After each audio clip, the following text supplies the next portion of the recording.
Acho que agora está gravando certinho. Bom dia, então, a todos e todas. A gente vai dar continuidade aqui hoje ao nosso eixo do Trabalhadores da Beleza. Eu já vou, sem mais delongas aqui, passar a palavra para a Beatriz Muniz. Ela vai fazer a apresentação hoje sobre... Nós vamos dividir, né, em duas etapas. Hoje a Beatriz vai começar a falar sobre o meio ambiente do trabalho para os trabalhadores que estão envolvidos nesse eixo que a gente vem explorando aqui. Depois, no dia 17, a gente vai ter uma convidada do Sebrae, depois a Bia vai explicar melhor essa parte para vocês, e dia 24, a Rita vai encerrar essa parte do MAT, do meio ambiente de trabalho. A gente dividiu as discussões sobre o MAT relacionadas ao salão parceiro e esses trabalhadores da beleza em 2 dias. Beatriz, eu vou passar então a palavra para você, vou fechar aqui meu áudio e você fique à vontade. Se você quiser explicar melhor esse cronograma também, fique à vontade. De todo modo, dia 31 a gente encerra o nosso eixo. E o eixo seguinte é dos trabalhadores desportivos. Oi. Ô, Cris, se você quiser comentar melhor, acho que você tem mais conhecimento sobre a nossa convidada do dia 17. Acho que é legal. Perfeito. No dia 17, a gente vai contar aqui com uma convidada, né, do Sebrae. Ela foi coordenadora, ela está coordenadora nacional ainda dessa parte do eixo da beleza, da área da beleza do Sebrae, e ela acompanhou desde a criação do projeto de lei, que é o que virou a lei do Salão Parceiro. Ela acompanhou, estava no Sebrae, onde ela continua ainda coordenando essa área nacional do Sebrae, e ela, além de tudo, além de acompanhar o projeto, ela trouxe do Sebrae para o projeto do Salão Parceiro todas as vivências do Sebrae, opiniões do Sebrae, todas as discussões que tiveram na época. O Felipe Arruda também está aí, se o Felipe quiser complementar também. Então, assim, essa convidada ela vai poder explicar melhor, em especial a visão do Sebrae durante esse processo de discussão do projeto de lei antes de virar a lei do Salão Parceiro, e a gente vai poder perguntar também para ela algumas coisas mais práticas, porque o Sebrae fez uma pesquisa que até orientou melhor na votação do projeto. Imagina, Fê, fica tranquilo. E ela vai estar aqui com a gente, então ela foi uma pessoa assim como o Ricardo que a gente trouxe, né, foi idealizador do projeto e tudo mais, estava desde o começo. Ela vai poder trazer para a gente a vivência que ela acompanhou, que ela teve na época da votação, da criação do PL, né? E a gente vai poder tirar algumas dúvidas, que são bastante práticas, né? Não sei se vocês depois vão querer perguntar no grupo aqui para a gente separar algumas perguntas. Vocês fiquem livres no dia que ela vier, que é na próxima terça. A gente vai poder fazer umas perguntas mais pontuais para ela sobre esse trâmite, né? Como era antes, como foi durante a votação, como está hoje, quase 10 anos depois, né, da aprovação da lei. Aí, dia 24, como eu disse, a Rita encerra essa questão do mate. Acredito que a Beatriz hoje vai falar sobre as responsabilidades e a Rita vai encerrar com os riscos do meio ambiente do trabalhador envolvido com esse eixo da beleza. E dia 31, a Ana Júlia vai encerrar o eixo falando sobre como estão hoje essas profissões, o que a gente pode esperar do futuro dessas profissões, misturar um pouco com inteligência artificial, e aí a gente vai encerrar o nosso eixo dessa forma. Então, mais 4 encontros contando com hoje, a gente encerra o nosso eixo da beleza. Bom, fiz uma introdução rapidinha, vou passar a palavra para a Beatriz Muniz, então. Bia, fica à vontade, só vou fechar meu microfone aqui.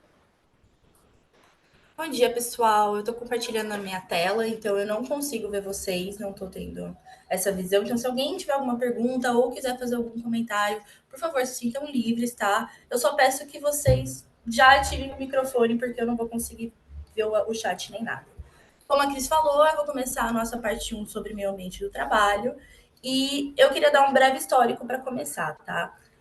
A preocupação com o meio ambiente do trabalho, em termos de segurança e saúde ocupacional, ele começa a ganhar destaque, né? Essa época remonta à Revolução Industrial e a partir do século XIX, enquanto ela se espalhava pela Europa e América do Norte. Nesse período, as condições de trabalho nas fábricas, como a gente sabe, elas eram muito precárias, com longas jornadas de trabalho, nenhuma preocupação com o meio ambiente e com a saúde dos trabalhadores, o que fazia também com que eles não tivessem a proteção adequada. Isso resultou num grande número de acidentes de trabalho, de doenças ocupacionais e inúmeros impactos negativos na saúde dos trabalhadores. E aí, então, a gente trouxe alguns marcos importantes na evolução dessa preocupação com o meio ambiente e a segurança do trabalho. A primeira que a gente cita aqui é na Inglaterra, em 1802, que é a Lei das Fábricas, que foi uma das primeiras tentativas de regulamentar as condições de trabalho e estabelecer limites para as horas de trabalho das crianças. Depois a gente tem as organizações trabalhistas, e aqui as primeiras, né, organizações trabalhistas, que depois deram origem ao sindicato, e um que a gente cita é o movimento cartista, também na Inglaterra, em 1830. Além disso, a Inglaterra também, em 1833, promulgou a Lei das Fábricas, que foi uma lei que estabeleceu regulamentações sobre o trabalho infantil e introduziu inspeções nas fábricas para verificar o cumprimento das normas, o que foi uma novidade que a gente traz até hoje, obviamente com evoluções. Depois a gente tem, em 1891, a encíclica Rerum Novarum, que abordava questões sociais e econômicas que surgiram durante a Revolução Industrial. A encíclica ela é um documento papal e ela foi produzida no século S, em específico, porque foi produzida no século XIX, durante a industrialização da Europa. E ela se concentrava principalmente em estabelecer condições de trabalho e as relações entre o capital e o trabalho. Depois nós temos na Alemanha, em 1884, a primeira lei de compensação por acidentes de trabalho.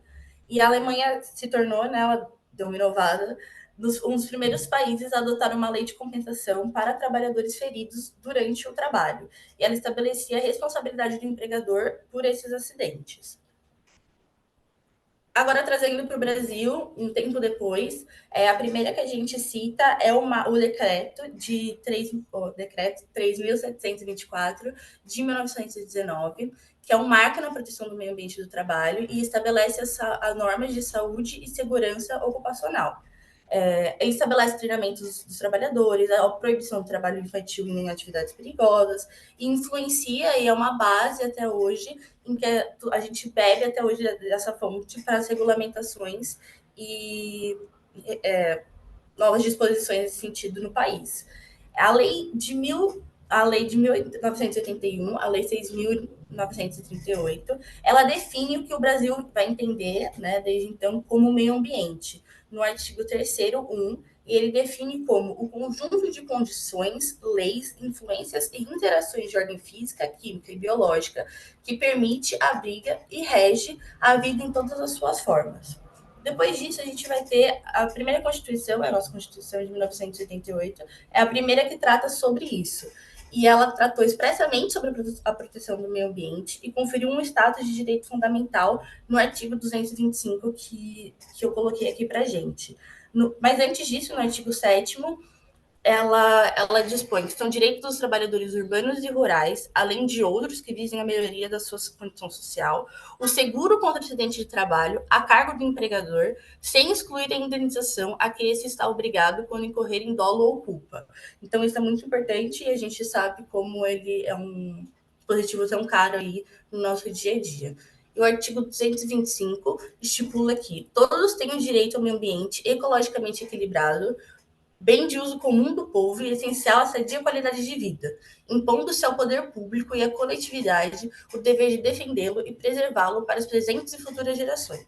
E aí ele dispõe: as condutas e atividades consideradas lesivas ao meio ambiente sujeitarão os infratores, pessoas físicas ou jurídicas, a sanções penais e administrativas, independentemente da obrigação de reparar os danos causados. E aqui é um dos assuntos que a gente vai abordar hoje, que eu vou começar falando com vocês sobre responsabilidade civil. E é importante a gente estabelecer que esse conceito ele não se restringe às relações de emprego formais. Então, a gente não está falando só da linha direta empregador-empregado. A gente também abarca autônomos, eventuais, os informais, os domésticos e qualquer outra forma de configuração de relação de trabalho. Então, deste modo, as normas visam proteger a saúde humana, a pessoa humana, e não necessariamente o trabalhador que possui um vínculo formal de emprego. Como consequência, resumindo isso, o meio ambiente ele é regulado por princípios, diretrizes e objetivos específicos. E o principal foco é a preservação da vida em todas as suas formas como um valor fundamental, que nem a gente acabou de ver. Nesse sentido, acho que faz sentido trazer aqui as divisões dos direitos fundamentais. Então, a primeira geração está relacionada à liberdade pública, determinando a abstenção do Estado para proteger os direitos individuais e fundamentais do cidadão. A segunda geração são ações, implicam, né, em ações positivas do Estado, que visa promover a igualdade entre os cidadãos, especialmente no âmbito dos direitos sociais, como é o caso do direito do trabalho. E aí nós temos os direitos de terceira geração, que são chamados os direitos da solidariedade, que vai além do indivíduo e abrange a coletividade. Então, são direitos que transpassam o bem individual e visam proteger a sociedade enquanto conjunto. São direitos meta-individuais que requerem que o Estado e outras entidades coletivas respeitem os direitos individuais, coletivos e difusos relacionados a bens que não podem ser apropriados individualmente. Então, nesse sentido, depois que a gente traz à luz de novo essas três gerações, a gente pode entender que a proteção do meio ambiente do trabalho, ao mesmo tempo que é um instrumento garantidor do exercício do trabalho em condições dignas, está vinculada diretamente à saúde do trabalhador enquanto cidadão. Então, não é um mero direito trabalhista vinculado ao contrato de trabalho. Assim, dessa forma, né, trazendo de novo aquele retrospecto que a gente fez, o meio ambiente do trabalho, ele tem um caráter dúplice na sua fundamentalidade, caracterizando tanto como um direito social quanto um direito meta-individual, já que assegurar ele é além de assegurar a segurança do indivíduo, é também prezar e zelar pela coletividade. Isso posto, a gente vai agora tratar um pouquinho sobre a responsabilidade civil. A gente pode entender como responsabilidade civil a obrigação em ressarcir o dano causado a outrem em decorrência de uma conduta própria. Então, reparar ou indenizar um prejuízo sofrido por terceiro em virtude de uma ação ou omissão nossa, né, do agente causador. E está diretamente relacionada a uma reparação pecuniária. Então, a responsabilidade civil ela tem um caráter patrimonial. Os pressupostos da responsabilidade civil, a gente pode entender que são os elementos necessários para que alguém seja responsabilizado civilmente por um dano. E são aqueles conceitos básicos, né? Aquelas premissas básicas, que é a conduta ilícita, que pode ser uma ação ou uma omissão contrária à lei, o dano, que é o prejuízo causado a outra parte, o nexo causal, que é a ligação entre a conduta do agente e o dano. Em algumas situações, a gente pode ter a culpa, que é a negligência, a imprudência ou o dolo. E temos os fatores excludentes da responsabilidade civil, que são as circunstâncias que podem isentar a pessoa dessa responsabilidade. Então, mesmo que todos esses pressupostos que eu acabei de trazer estejam presentes. Aqui eu propus uma tabelinha para a gente entender, pensando um pouquinho no cenário do direito do trabalho. Então, por exemplo, uma responsabilidade civil objetiva, a aplicação no ambiente do trabalho seria os acidentes e as lesões ocupacionais devido à falta de equipamentos de proteção e exposição a produtos químicos nocivos, que é um dos principais tópicos que a gente trata aqui em relação, quando a gente fala de meio ambiente do trabalho, em relação à lei do salão parceiro e a esses profissionais da saúde que, tendo em vista essa precarização legislativa, não tem tantas disposições acerca desse tema. E no caso de responsabilidade civil subjetiva, a gente pode citar o assédio moral ou sexual no local de trabalho, em que é necessário, via de regra, comprovar a culpa e o dolo do agente. E as excludentes, elas são as mesmas, mas eu achei interessante a gente trazer esse conceito que é do direito civil aí para a nossa realidade aqui do direito do trabalho. Entrando agora na lei do salão parceiro, que é a Lei 13.352 de 2016, a gente tem no artigo 1A. Os salões de beleza poderão celebrar os contratos de parceria por escrito, nos termos definidos nessa lei, com os profissionais que desempenham as atividades de cabeleireiro, barbeiro, esteticista, manicure, pedicure, depilador e maquiador. E aí ele estabelece que o salão parceiro será responsável pela centralização dos pagamentos e recebimentos decorrentes das atividades de prestação de serviços da beleza realizadas pelo profissional parceiro na forma de parceria prevista no caput. Então, a gente tem que o salão parceiro ele é o responsável, ele assume os riscos desse negócio. E no sexto, a gente tem o profissional parceiro não poderá assumir as responsabilidades e obrigações decorrentes da administração da pessoa jurídica do salão parceiro, de ordem contábil, fiscal, trabalhista e previdenciária incidentes, ou quaisquer outras relativas ao funcionamento do negócio. é muito parecido com alguma coisa que a gente vê bastante, que é o nosso tão caro artigo 2 da CLT, em que a gente consegue ler. Considera-se empregador a empresa individual ou coletiva que, assumindo os riscos da atividade econômica, admite, assalaria e dirige a prestação pessoal de serviço. Então, a gente pode entender que assumir o risco da atividade econômica significa que os empregadores devem estar cientes dos riscos envolvidos em sua operação e tomar todas as medidas necessárias para proteger a saúde e a segurança dos seus funcionários, garantindo que eles possam desempenhar suas funções de forma segura e saudável. Então, por que a gente está propondo essa reflexão aqui agora? Esses dois dispositivos, eles guardam aí algumas semelhanças. Então, no primeiro momento, faz sentido a gente pensar que a responsabilidade civil, no caso do salão parceiro e eventuais acidentes, deveriam recair em cima do responsável pelo salão, né? Pelo salão parceiro. E aí, agora a gente tem algumas comparações em alguns dos nossos dispositivos, que é a responsabilidade civil do salão parceiro e ou do profissional parceiro e a Constituição Federal. Aqui, o artigo, aqui a gente tem que a Constituição Federal assegura aos trabalhadores um ambiente de trabalho seguro e saudável. Então, tanto o salão parceiro quanto o profissional têm um dever de cumprir essa norma e garantir a segurança dos funcionários, as suas próprias e a do cliente no meio ambiente do trabalho. Além disso, a gente tem o Código Civil, que vai trazer as responsabilidades civil e objetiva que eu citei anteriormente, objetiva e subjetiva, né? Que eu citei anteriormente para vocês. Também temos o Salão Parceiro, a Lei do Salão Parceiro e a Lei 6.938, que eu também já trouxe aqui, já citei, que trata da Política Nacional do Meio Ambiente e estabelece diretrizes para a proteção ambiental. No contexto dos salões de beleza, que frequentemente lidam com produtos químicos como o formol, por exemplo, para alisamento, o descumprimento dessas normas pode resultar em responsabilização civil e sanções administrativas.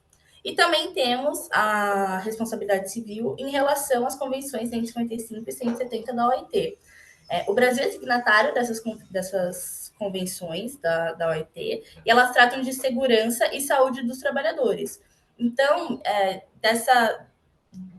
do Brasil ser signatário impõe uma responsabilidade de garantir um ambiente de trabalho seguro e saudável em todos os ambientes, mas também no salão de beleza, de acordo com os padrões internacionais, e pode resultar também em responsabilização internacional do país em caso de não cumprimento.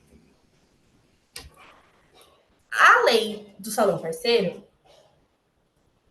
introduziu um novo modelo de contratação de serviço no setor da beleza do Brasil, como a gente vem tratando nos nossos encontros. Nesse contexto, a responsabilidade civil pode ser analisada sobre a ótica de responsabilidade objetiva.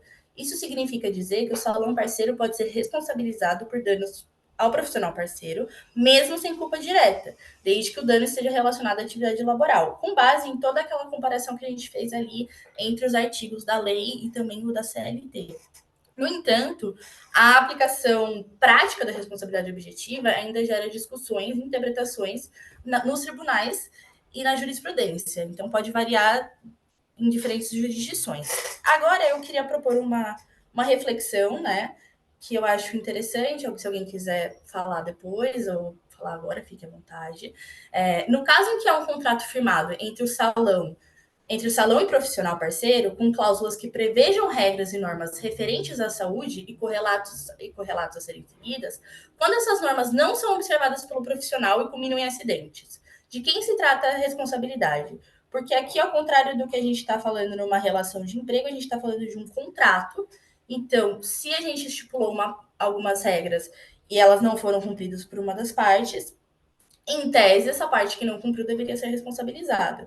Mas, quando a gente volta lá em todo essa construção de pensamento que a gente está fazendo, eu acho que é uma discussão interessante e que a gente pode ter bons frutos se a gente aí dedicar um tempinho a pensar nisso. Agora, partindo já nos encaminhando para o final, a análise jurisprudencial. Aqui eu queria agradecer a minha parceira, que é a Rita, que me ajudou muito, porque eu tive alguma dificuldade em encontrar. A primeira que a gente vai analisar é a ação civil pública, proposta pelo Ministério da União, contra um centro de beleza, um salão, no caso, que tinha vários profissionais. E nesse salão, eles não tinham um PPRA e nem um PCMSO, E um dos pedidos do Ministério era que reelaborassem, porque o que tinha lá era um documento que não abrangia tudo e não condizia com a realidade do dia a dia dos trabalhadores. Então, e não tinha incluído os riscos químicos, a exposição ao formol, nem nada disso. Então, esses são os principais pedidos dessa CP. Se vocês quiserem, a gente pode, depois vocês comentam, peçam lá no grupo, ou peçam aqui, a gente compartilha com vocês, é um documento bem legal. E esses são os principais pedidos. Aqui, peço desculpa pelo tanto de texto, mas não tem muito o que fazer. Na sentença, a gente entende que, na alegação, a defesa do salão, ele alega que não havia necessidade de implementar os programas do PPRA e do PCMSO, porque a obrigatoriedade estaria restrita em relação aos empregados da empresa. E os parceiros, eles não são empregados, né? Eles não têm vínculo de emprego, então não tem por que a gente falar em PPRA e PCMSO. Então, como. Só que. Então, ele fala que ele não precisava disso, então ele não estava incorrendo em nenhuma ilegalidade. Mas cabe ao salão. Aí a sentença traz que cabe fixar desde já que a lei do salão parceiro, estabelece que cabe ao salão parceiro a preservação e manutenção das adequadas condições de trabalho do profissional parceiro, especialmente quanto aos seus equipamentos e instalações, possibilitando as condições adequadas ao cumprimento das normas e à segurança e saúde, conforme estabelecido no parágrafo 4º da lei.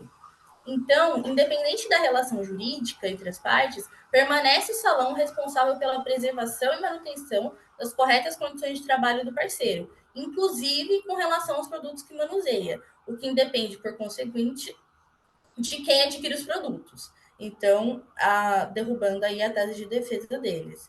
E estipulando que o salão parceiro tem sim a obrigação no que toca à segurança do trabalho dos profissionais que atuam em seu estabelecimento, devendo sim zelar, observar e fiscalizar e enquadrar a atuação dentro dos padrões de segurança.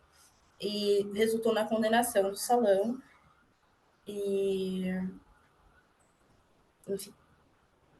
O segundo é um caso interessante também, que a gente também pode compartilhar com vocês, que a gente está falando de uma mulher que exercia a função de auxiliar de cabeleireiro e ela tinha um contrato MEI, né? Ela não tinha contrato de trabalho CLT e que tinha uma remuneração mensal de R$ 450, semanal de R$ 450, e ganhava também, só a título de curiosidade, R$ 200 de ajuda de custo para transporte, para ir de Uber. E aí ela tem uma série de pedidos, mas aqui o que interessa para gente é o reconhecimento e declaração do vínculo empregatício e o adicional de insalubridade decorrente do uso de formol. Eu acho essa e todo o respaldo da defesa vai vir no sentido da lei do salão parceiro. Essa daqui eu achei interessante trazer para a gente analisar, porque ele dispõe que configurar-se-á vínculo empregatício entre a pessoa jurídica do salão parceiro e o profissional parceiro quando não existir o contrato de parceria formalizado na forma descrita na lei. Então, a lei do salão parceiro ela traz alguns requisitos para que seja reconhecido o contrato de prestação de serviço nesse molde. E se não estiver atendendo todos esses requisitos, a gente vai ter ali o entendimento de que há uma fraude, de que há sim uma relação de emprego. E nesse caso foi o que aconteceu, era essa situação, só que ele coloca aqui, no depoimento pessoal, a reclamante alegou que era auxiliar de cabeleireiro e não cabeleireira. E o tratamento químico de alisamento tem que ser feito por profissional e não por auxiliar. Então, apesar dele reconhecer o vínculo de emprego, ele não reconheceu ser devido ele reconheceu o vínculo de emprego por não estar estabelecido, né, não ser atendido todos os requisitos necessários que a lei do salão parceiro prevê, como ela exercendo a função de auxiliar de cabeleireiro, não poderia, em tese, fazer o uso de produtos de tratamentos químicos para alisamento, ele não reconheceu a atividade insalubre. Então, o pedido de adicional de insalubridade foi improcedente. E, por fim, já no final da minha fala, as nossas sugestões de medidas mitigatórias seria, a gente trouxe aqui algumas, mas é claro que não se limitam a essas, seria a capacitação e o treinamento contínuo dos profissionais e dos donos dos salões, além de auditorias internas que visariam fiscalizar se estão sendo atendidas as demandas necessárias, a transparência contratual, já que a lei é muito clara de em que momento e de que forma tem que ser celebrado esse contrato para que ele seja considerado válido, a aplicação de segurança no ambiente do trabalho, então manter o local de trabalho seguro, identificando e corrigindo potenciais riscos que viriam aí no PPRA. Isso também inclui a adequação de equipamentos de segurança, prevenção de incêndios e treinamento de primeiros socorros, que é o que a gente tem em algumas outras profissões. Uma política antifraude ativa, então que também entraria nas fiscalizações para a gente ver se está sendo corretamente preenchidos os requisitos, para a gente não ter, por exemplo, o caso dessa última jurisprudência que eu citei, esse último processo. Parcerias com entidades reguladoras que colaborariam com os órgãos governamentais e os sindicatos para garantir o cumprimento das regulamentações trabalhistas, a criação de comitês de segurança, também nesse mesmo sentido de ter uma pressão maior, uma fiscalização maior, além das campanhas de conscientização, porque muitas pessoas que se encontram nesse esquema não tem nem noção de que existe, por exemplo, uma lei que fala sobre a forma como o contrato delas tem que ser celebrado. Então, o conhecimento e difundir essa lei e essas medidas que são necessárias seria muito efetivo. Bom, gente, eu encerro a minha fala. Muito obrigada aí pelo tempo e pela disposição de vocês. E fico à disposição se vocês precisarem de alguma coisa, quiserem fazer comentários. É isso.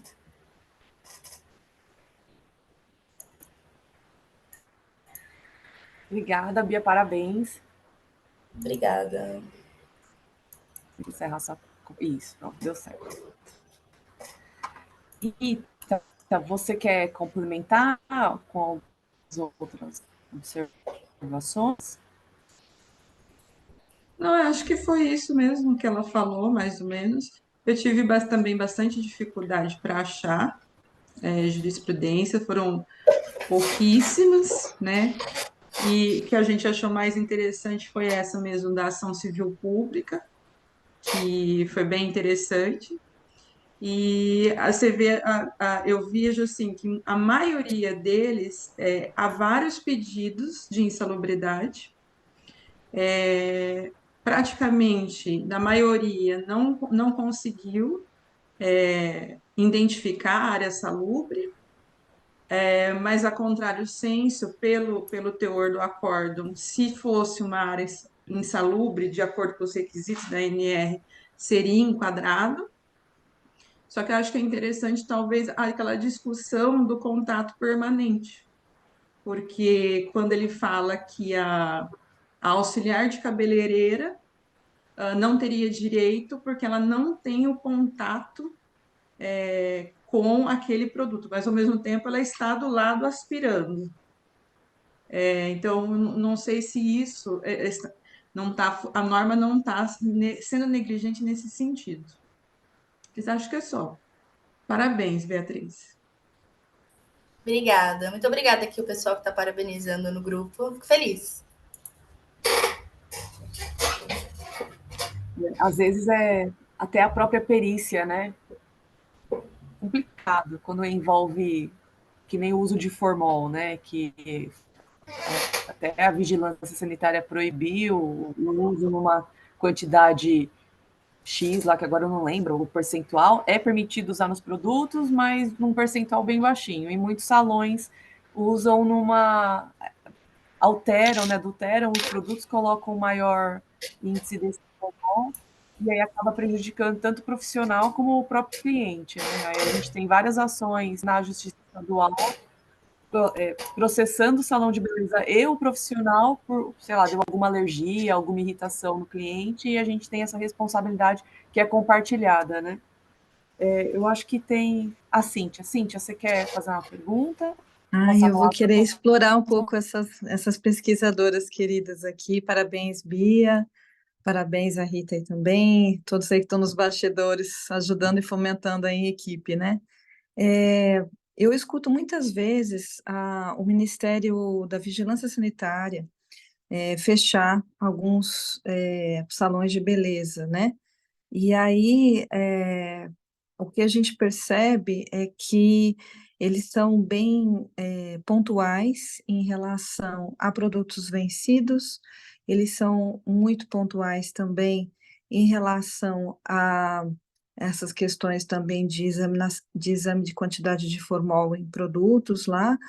E aí, a minha pergunta é o seguinte: se vocês verificarem algum desses processos, que a jurisprudência talvez esteja um pouco inibida pela força da lei silenciar uma certa hermenêutica, né, de interpretação contrária da existência de fraude e a caracterização dos artigos 2º e 3º da CLT, é, se vocês veem que essas jurisprudências citam essas questões da vigilância sanitária, ou se mesmo os próprios trabalhadores veem na vigilância sanitária o único resguardo para eles não serem obrigados a trabalhar com produtos vencidos e lesionar a própria saúde, a própria integridade física, né, dentro do ambiente ocupacional, porque eu vejo que algumas manicures, elas chegam a falar isso, né, ai, que bom que veio a vigilância sanitária, porque o pessoal estava querendo que a gente trabalhasse com os esmaltes aqui vencidos, ou com alguns outros aparelhos também que não funcionam, que é aquele de esterilização,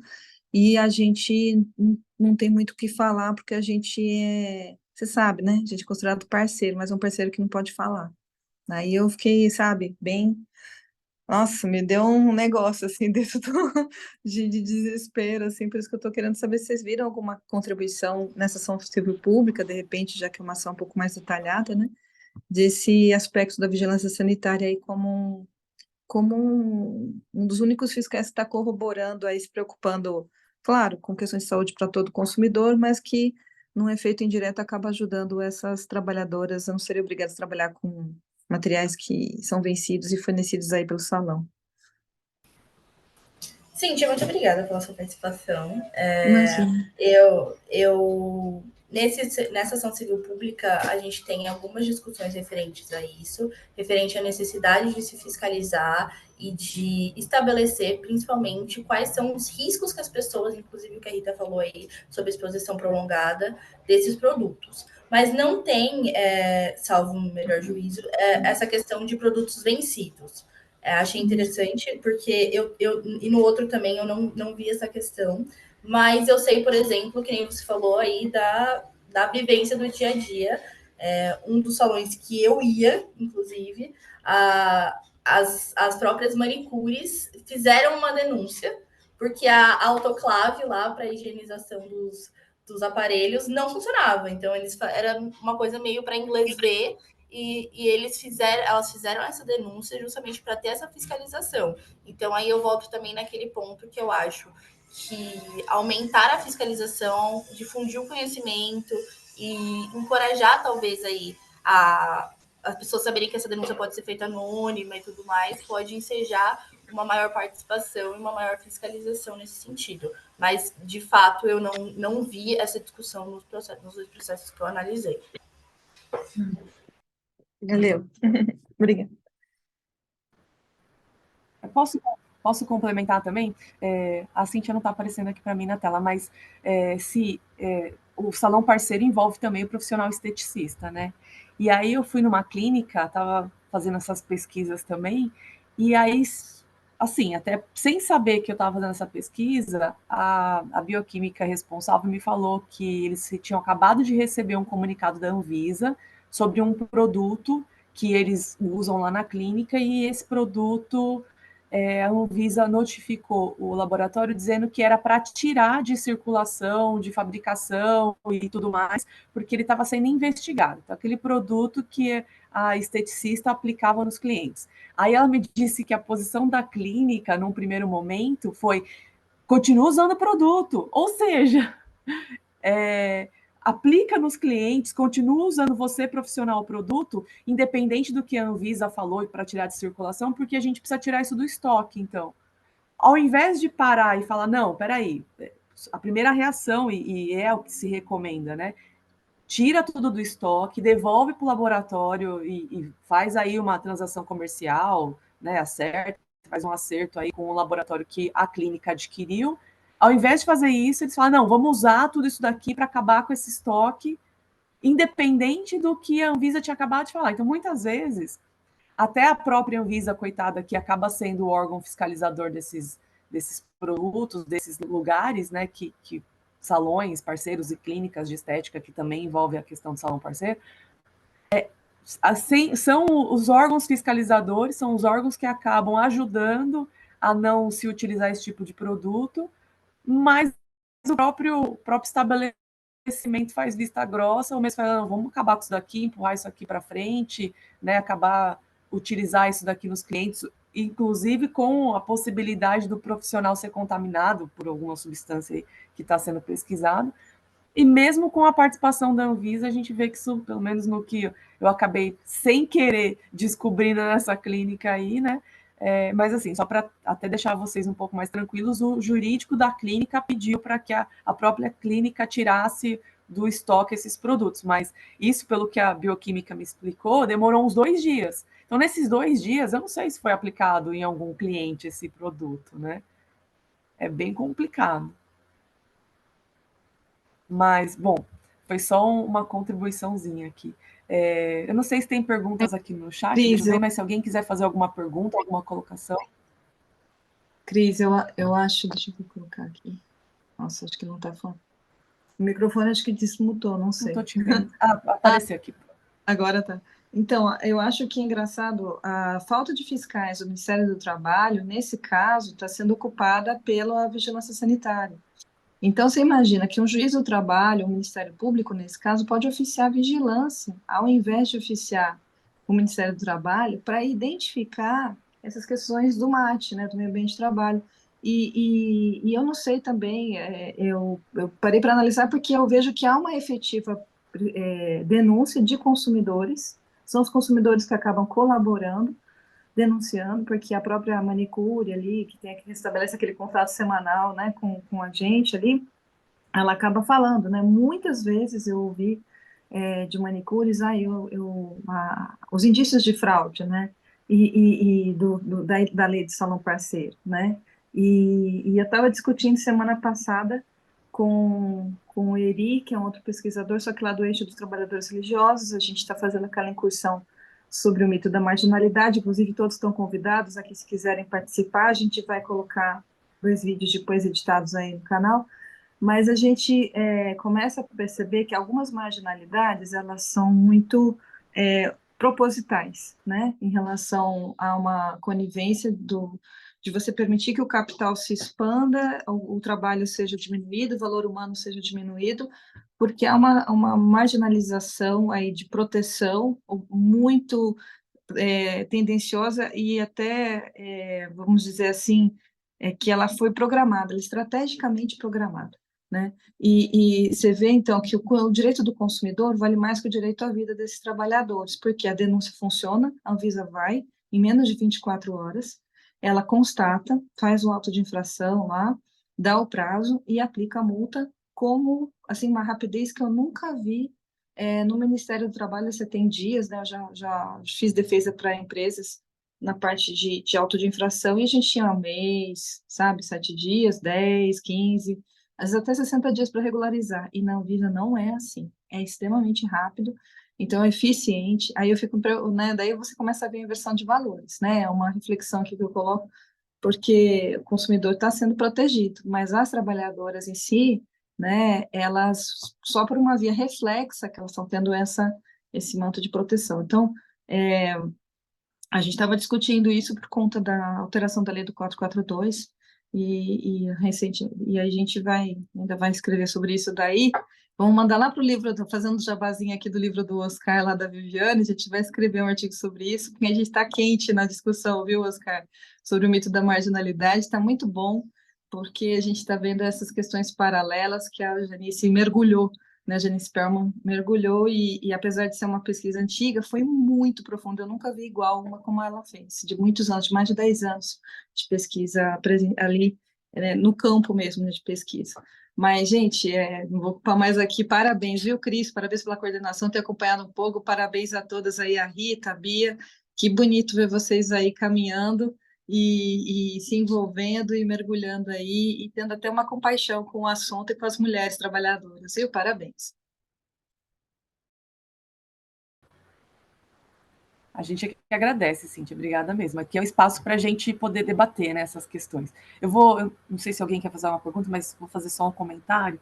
Eu não sei se todo mundo aqui já teve contato com esses salões, que quando eles estão fazendo o alisamento de cabelos e usam esses produtos, o ambiente, por mais que seja um espaço talvez até aberto ou amplo, não sei se vocês vão se conheceram, se tiveram contato com isso, mas fica no ar esse produto, quando ele entra em contato com o secador, né, que ele evapora, fica no ar uma substância que os olhos da gente, mesmo quem não está fazendo o tratamento do cabelo, né? Quem está fazendo a mão, quem está só passando no salão, sente o olho arder de uma tal forma, a garganta secar. Então, esse produto ele está no ar. Imagina, isso eu estou falando de uma pessoa que passou pelo salão ou quem está fazendo a mão naquele momento, cliente.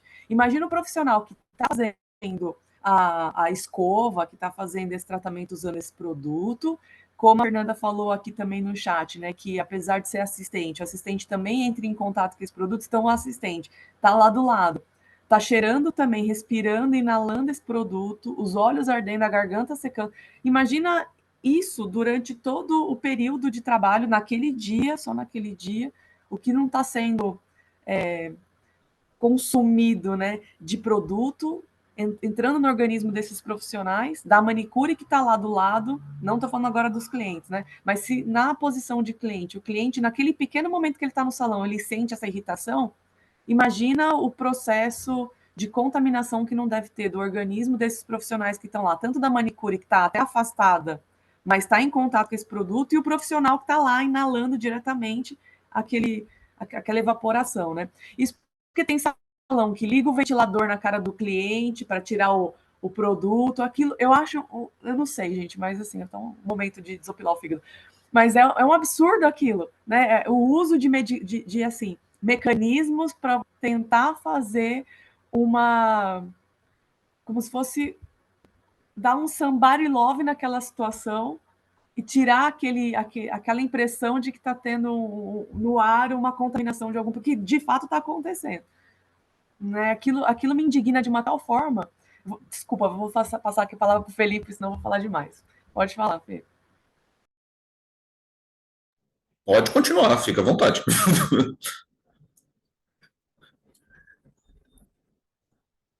Nossa, acho que meu som tá ruim. Pode falar, pode falar. Duas coisas, na verdade três. Primeiro, parabéns pela apresentação, foi muito boa, foi muito interessante, somente a articulação que fizeram com toda a legislação com a legislação que incide sobre o tema. Com relação ao que a Cíntia falou, primeiramente, é interessante pensar a participação e a competência das vigilâncias sanitárias com relação à própria defesa da saúde do trabalhador, e que muitas vezes é esquecida ou subutilizada. Por exemplo, na própria ação em defesa do consumidor, a própria vigilância sanitária, que tem competência para ver as questões do consumidor, também tem competência para ver as questões de saúde do trabalhador. Tem competência para ambas. E o que muitas vezes é esquecido, o quanto que o SUS tem participação em relação a essas atividades. Isso, eu queria ressaltar isso. Segundo, uma coisa que eu fiquei pensando em relação à lei do salão parceiro e das discussões aqui é o quanto que a lei expõe o profissional, porque sendo ele empregado, a responsabilidade objetiva ou a responsabilidade pela prestação do serviço é do estabelecimento, e aí, perante o consumidor, é do estabelecimento. E aí a responsabilidade do empregado ficaria inserte dentro daquela relação de emprego, a depender ali da culpa, da ação do trabalhador. Com a lei do salão parceiro, e isso eu vi nas discussões do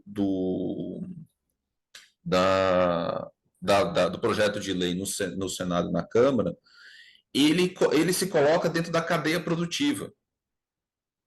Então, ele pode ser responsabilizado solidariamente junto, por exemplo, por um eventual dano ao cliente, ele pode ser responsabilizado solidariamente, aí, na verdade, é uma questão, não uma afirmação, junto ao salão. Então, por exemplo, se houver algum prejuízo com relação à saúde do cliente, ou a saúde capilar, ou a saúde em outras dimensões do cliente, em relação à atividade ou pelo serviço prestado por um cabeleireiro, ou por manicure, ou por qualquer outro tipo de profissional que esteja inserto numa relação de salão de parceria, o parceiro estaria dentro da cadeia de responsabilidade, poderia ser responsabilizado solidariamente pelo direito do consumidor. Então, acho que uma das questões que levantam a lei do salão parceiro é essa exposição do profissional, em que pese muitas vezes eles estarem numa relação em que eles não têm muita abertura ou poder decisório para resolver que tipo de atividade, como vão realizar a atividade, que produtos vão utilizar. Então, me parece que é uma exposição indevida dos profissionais. Inclusive, durante o projeto de lei, houve essa discussão, ocorreu essa discussão de que a responsabilidade deveria ficar inteiramente pela prestação de serviço, inteiramente sob a tutela do estabelecimento, e só eventualmente em caso de culpa, ou aí sim, de forma indireta, haveria responsabilidade do profissional, mas não poderia ser ajuizado direto, não poderia ser acionado diretamente pelo cliente. Na verdade, acabou que essa era uma emenda que foi proposta, e no final das contas acabou não passando, justamente por essa ideia de que ambos são parceiros, ambos são profissionais, ambos são prestadores de serviço, empresas prestadoras de serviços, e ambos estão na cadeia de prestação de serviço e, portanto, são solidários e responsáveis objetivamente pela prestação do serviço. Era isso que eu gostaria de ressaltar. É bastante absurdo, né, Fê? Gente. Eu entendo, assim, até mesmo Pessoal, pelo que a mais gente alguém quer fazer alguma pergunta? Desculpa, pode falar. Não, mesmo pelo que a gente está discutindo, que o profissional muitas vezes não tem poder de decisão sobre, muito menos sobre o material que ele vai utilizar. Muitas vezes nem sobre as técnicas que ele utiliza, porque às vezes as técnicas ali do salão são padronizadas, tipo, ele não tem muito poder de decisão. E aí ele entrar na cadeia de responsabilidade, objetivamente ainda, por algo que ele não tem como decidir, eu acredito que seja um pouco temerário, mas não sei o que vocês acham disso. A gente viu ainda na nossa reunião anterior, né, quando o Felipe Meleira apresentou as questões de normas coletivas, que o sindicato cobra aquela assistência judiciária se você traz para homologar um contrato de salão de parceria, né, diferente daquele modelo que eles têm. Então, eles têm um modelo pré-pronto, que teoricamente já foi passado pelo jurídico deles. Se você traz cláusulas diferentes, eles vão cobrar a assistência jurídica, vão analisar novamente esse contrato. E aquele contrato pré-pronto, com certeza, não vai trazer essas questões de delimitar responsabilidade objetiva, dizer o que é uma responsabilidade ou limites de responsabilidade do próprio profissional, não traz, né? E aí você tem um contrato que o próprio sindicato faz vista grossa, né? De fato, e mesmo numa ação de consumidor, isso seria irrelevante. O máximo que poderia acontecer é uma ação regressiva.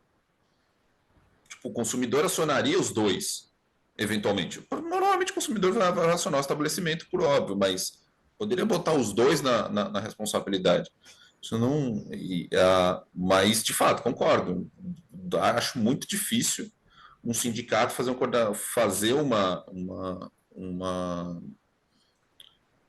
contrato de parceria padrãozão que englobasse essas questões. O que eu já vi, inclusive, até complementando, desculpa me alongar, e aí esse também é uma outra questão, é o quanto que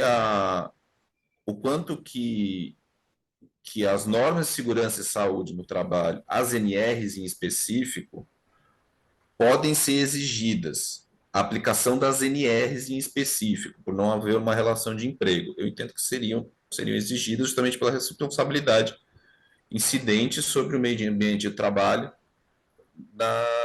pelo, pelo salão. Mas eu já vi norma coletiva, uma norma coletiva possibilitando que o estabelecimento cobrasse por fornecimento de EPI. Ou seja, a luva, a máscara ou qualquer outro tipo de equipamento fosse fornecido pelo salão, ele poderia cobrar e descontado da cota do parceiro. O que numa Bem relação de absurdo. emprego seria ilegal, né? É. Aqueles conjuntos esterilizados, né, de uso de manicure também, tem salões que cobram pelo uso daqueles equipamentos, né? É bastante absurdo mesmo. O Oscar colocou aqui. Oscar, você quer fazer algum comentário? Você colocou aqui a questão da responsabilidade civil. Pode falar, fica à vontade. Não, não carece, não. Não, eu concordo com ele. Eu acho que é uma questão que, independente da natureza do vínculo, se autônomo, se subordinado, se dependência econômica, quem tem a estrutura é que deve ser responsabilizado. Então, talvez a saída para esse labirinto seja justamente buscar a regra geral de responsabilidade civil. Quando a gente fala que, por exemplo, o mandatário e o mandante têm relação direta, mas um deles responde pelo ato do outro. Nesse caso aqui, a organização, a estrutura, todo o fundo de comércio está na mão de uma pessoa. Como é que eu vou cobrar a EPI de outra? E eu acho que cabe perfeitamente aplicar a NR independente da questão contratual, porque nós estamos falando de meio ambiente, não de pagamento de adicional, né? Até mesmo porque dentro de um mesmo salão pode haver empregados, pode haver parceiros, e caberia a responsabilidade civil de um cliente que foi contaminado ou que passou mal por conta de uma inobservância de regra de vigilância, né, sanitária. Mas só isso. Eu não frequento salões, então não quero me manifestar. Obrigada, Oscar. Pessoal, mais alguma pergunta? Às vezes demora aqui para entrar as perguntas aqui no chat para mim, mas se alguém quiser fazer alguma pergunta, alguma colocação, fique à vontade.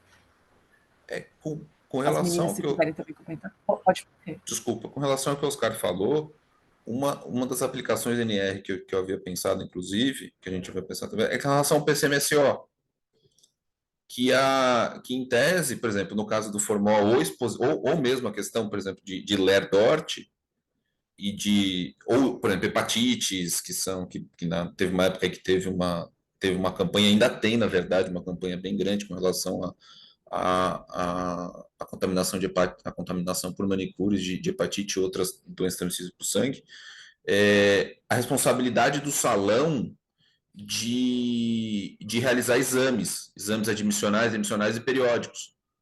No caso da parceria, essa responsabilidade, pelo menos em tese, ou pelo menos numa primeira olhada, não haveria. Não haveria. Em tese, pelo menos essa prestação objetiva por parte, essa prestação positiva por parte do salão, de realizar ou custear os exames de saúde, o que também, a meu ver, seria temerário em razão da insidiosidade de algumas doenças da qual os trabalhadores estão expostos.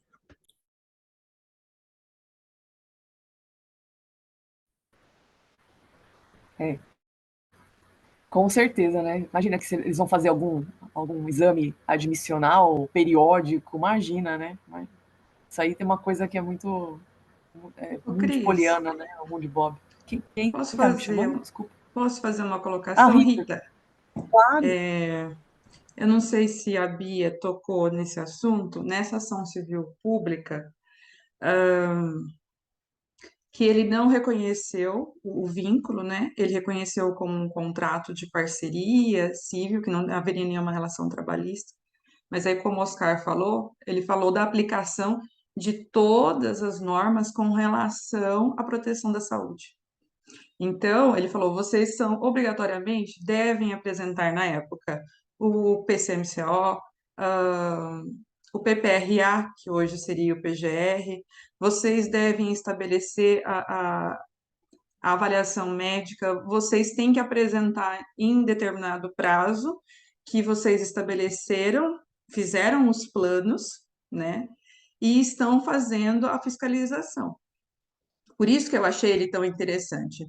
Embora eu afastei todo o vínculo de emprego, porque ele não reconheceu que existia nenhuma fraude naquele contrato, embora havia discussão do MP que existia sim uma fraude, ele afastou, mas ele falou assim, mas não, você tem que cumprir tudo isso e cabe sim a observância da NR. Todas aquelas NRs que se enquadrarem aqui nessa relação, sim, vocês têm que observar. E uma outra coisa que eu acho que foi o que o Felipe falou, alguém comentou alguma coisa, a ação que fala da cabeleireira e da auxiliar, que a auxiliar que ingressou com a ação e ele reconheceu que existia um vínculo. Os produtos utilizados, em que eles fizeram, ele analisou todos os produtos que eram utilizados no salão, para enquadrar se tinha um ambiente insalubre ou não, ele reconhece que existiria insalubridade, não, o produto não seria adequado. Por que o produto não era adequado? Porque os produtos que o salão usava não existiam a prescrição de quais eram as substâncias químicas que estavam naquele produto. Então, ele não conseguiu analisar se de fato o que existia dentro dos produtos, principalmente no caso que ali daquela ação era o formol também, era a utilização do formol. Então, a quantidade que existia de cada uma das substâncias químicas ele não sabia. Por isso ele disse, ó, de fato, eu enquadro como um ambiente, uma caracterização de insalubridade. No entanto, não é ela que tem contato. Ela era só uma auxiliar, ela só estava próxima. Que para mim vale a crítica, porque para mim ela está de alguma forma tendo contato, como vocês falaram, na aspiração, em alguma coisa que ela manuseou ali, mas a caracterização do contato permanente com um produto químico, só a cabeleireira teria direito. E é isso. E você vê, na maioria das ações que eu observei, todas vêm com esse pedido de vínculo empregatício, né? E muitos deles afastados, e muitos também localizados que realmente houve uma fraude. Mas pouquíssimos pedidos com relação à saúde. Pouquíssimos pedidos para avaliação de questões ambientais, questões de insalubridade, não são todos os patronos que solicitaram. O que você via muito que vai atingir indiretamente a saúde são várias ações com relação a horas extras, com supressões de intervalo intra-jornada, que ficou enquadrado, caracterizado, o juiz fez a condenação pecuniária, mas que teria um reflexo, muitas vezes, com uma jornada extremamente exaustiva e que, inclusive, em alguns casos, poderiam ensejar outras questões de saúde mental, saúde física, de ergonomia, e também não foi nenhum advogado foi para esse lado, nenhum advogado fez nenhuma qualificação desse sentido. É isso. Obrigada, Rita. Realmente é complicado porque a gente vê, tem que tomar cuidado com as palavras, né? Mas a gente vê muitos colegas que desconhecem essas normas relacionadas ao meio ambiente de trabalho. NR, então, parece que para alguns advogados trabalhistas é uma coisa de outro mundo, quando na verdade deveria ser primordial o conhecimento dessas normas, né? Não só das normas regulamentadoras do trabalho, mas de outras normas que dizem respeito ao meio ambiente do trabalho. Fazendo um paralelo, eu peguei um processo que o advogado pedia a condenação de uma mecânica, pedia para enquadrar a insalubridade da NR15 por poeira, porque tinha muita poeira no ambiente de trabalho. Só que a poeira que trata da insalubridade da NR15 é a poeira derivada de minérios, né? De você usar pedras e fazer É aquela poeira que sai dos minérios, dos minerais. Não poeira de um local sujo. E o advogado que pediu a condenação da empresa por ser uma oficina que tinha poeira, pó, né? Você vê como que é o grau de falta de conhecimento. E é muito complicado, porque a gente está num momento que a justiça do trabalho já vem sendo bombardeada e a gente tem esse tipo de profissional que não está preparado, né?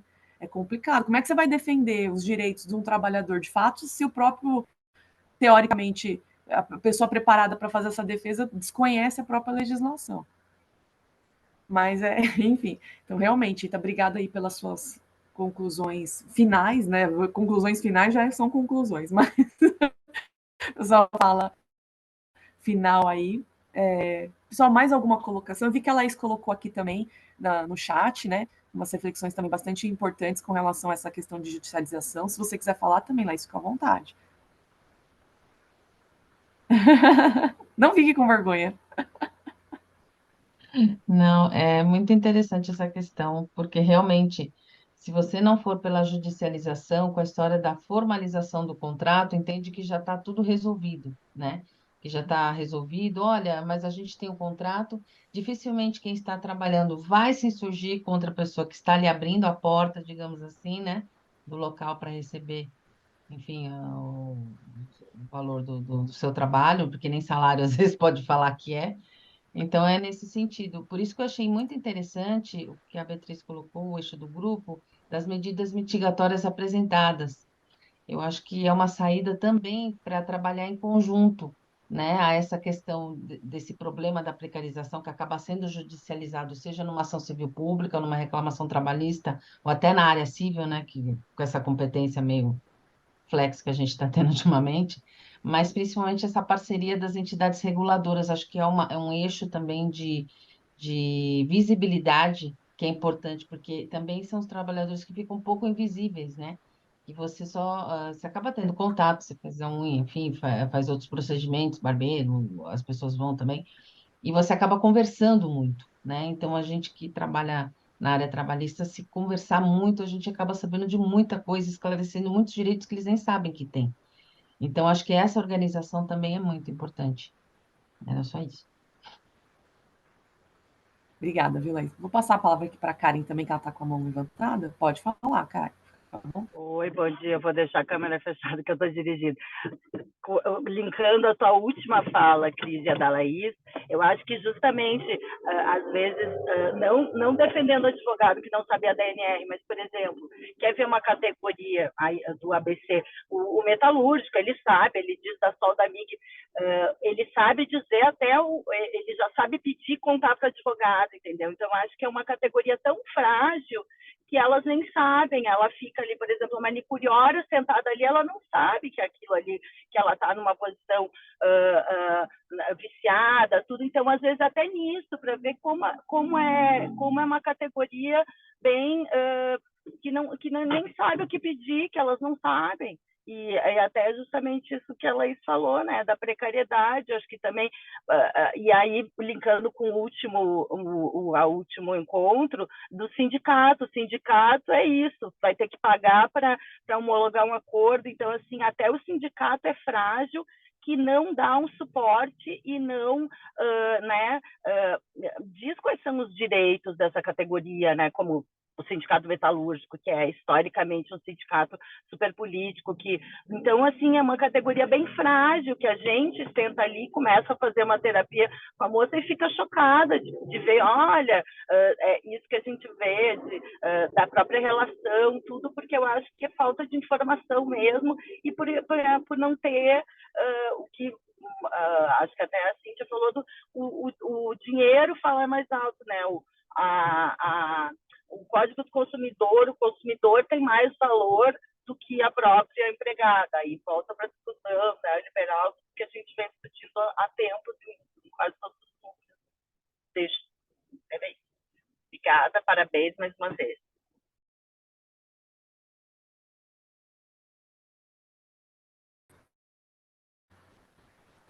Obrigada, viu, Karen? Pessoal, mais alguma colocação? Mais alguma pergunta? Mais alguma fala para a gente poder passar a palavra? Eu acho que a minha câmera está travando aqui, né?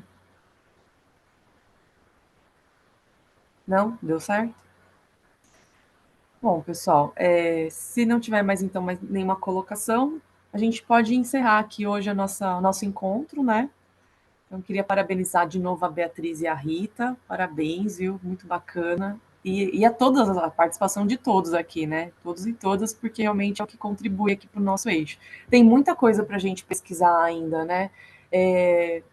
Eu tenho muita curiosidade, por exemplo, para saber se existe a contaminação no sangue do profissional com relação ao uso de formol.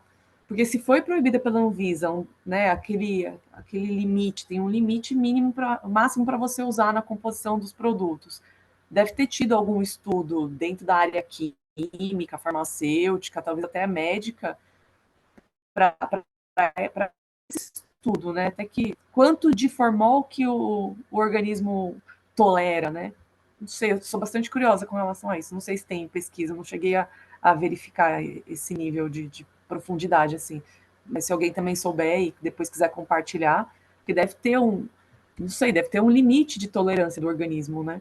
Mas enfim, fica aí para a gente pesquisar depois, né? Quem sabe a gente não faz um artigo sobre isso também, né? Enfim, gente, então, olha, a Camila já colocou no chat o link do formulário de presença. Aí, se vocês depois perderem, a gente coloca lá no grupo. Professor Marcos, seja muito bem-vindo novamente. Obrigado, Cristiane. Obrigado a todos e todas e parabéns para as meninas da apresentação. No nosso WhatsApp do Núcleo. Que bom, seja muito bem-vindo mesmo. Hein? E é isso, pessoal. Posso encerrar, então, nosso encontro de hoje. A gente espera, então, vocês na próxima terça-feira. A gente vai ter, então, hoje, dia 17 também, dia 24 e dia 31. Então, são todas as próximas terças-feiras estaremos aqui juntos para a gente caminhar aqui na nossa pesquisa e encerrar o eixo. Beleza? A gente dá uma ótima semana para todos vocês. Obrigada. Tchau, tchau. Parabéns de novo para a Bia. Tchau. Rita. Gente, Obrigada, parabéns.